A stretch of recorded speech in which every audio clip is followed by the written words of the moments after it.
Hello, Alan Makabayan po. Siguro nagtataka kayo, bakit passport bro ang topic natin ngayon?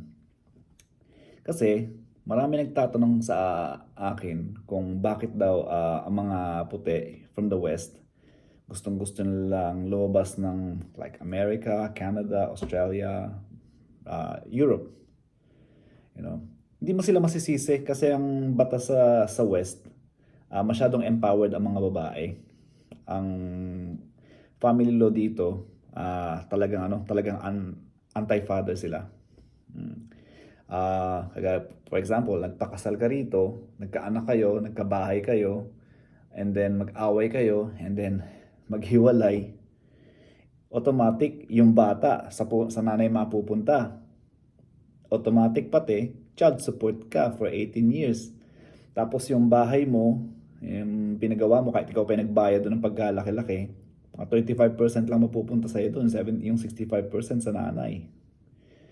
So, yun, ang mga babae pati mga single mothers dito, subsidized sila ng government, bayad yung monthly nila, may allowance yan, at saka meron pa silang yung discount card, yung concession card na tinatawag.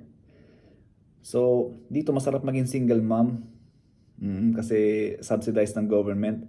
Kawawa yung mga tatay, yung mga puti. Usually mga nagpa-passport bro, mga bigo na yan yung mga nasaktan na yan Kasi gustong-gusto lang magka-family, pero ang mga babae rito masyadong liberated. Mas gusto nila maging single man lalaki. Iba-iba yung maging partner nila, party dito, party doon. Depende naman kasi iba naman may genuine na domestic violence talaga yung partner nila. Pero majority naman hindi Maraming nakukulong na nawawalan ng karapatan sa anak nila dahil ginagamit nila yung salitang domestic violence daw yung tao, yung tatay. Pinaniwala naman na kagad nila kasi pag sinabi mo naman na ikaw ginugulpi ng babae, pagtatawanan ka sa court, di ba? So, yun ang dahilan kung bakit marami nagpa-passport bro. And ayaw na nila ng sistema kasi masyadong bias. And alam niyo ba ang dami nagpapakamatay? Dito pa lang sa amin sa Australia, 70% na nagpapakamatay puro lalaki. Nilalayo sa iyo yung anak mo tapos sisiraan ka pa. Ang tawag doon is parental alienation. Yeah. So, yun mahirap magsimula ulit kasi pag kumita ka ng malaki, mas malaking yung percentage na ikakat dun sa sweldo mo. Oh. So, pag malaking kita mo, ang swerte ni nanay nung anak mo. Makakapag afford niya lahat tapos ikaw kayod kalabaw ka, hindi mo makikita yung mga anak mo. Siguro, allowed ka lang makita yung bata twice a week. Oh. Kaya yung mga bata rito, ligaw sila kasi walang father figure mostly.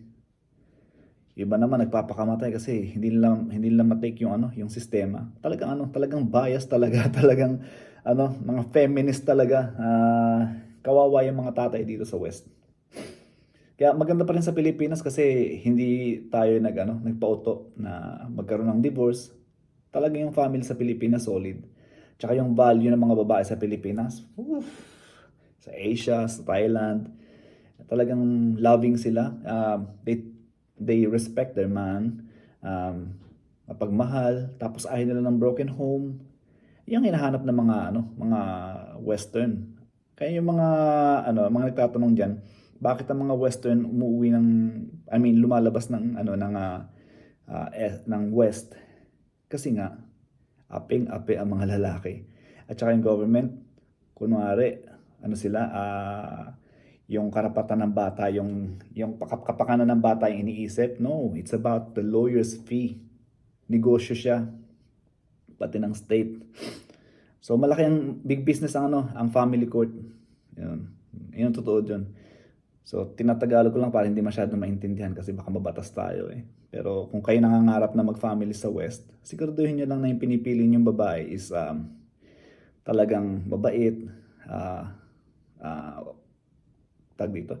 Hindi siya feminist, traditional yung personality niya, traditional woman siya. So, baka mag-work naman. Anyway, yun. I'm also speaking in behalf of my experience din. Kasi nangyari na rin sa akin yun So, yun. For education purpose only. Bye-bye.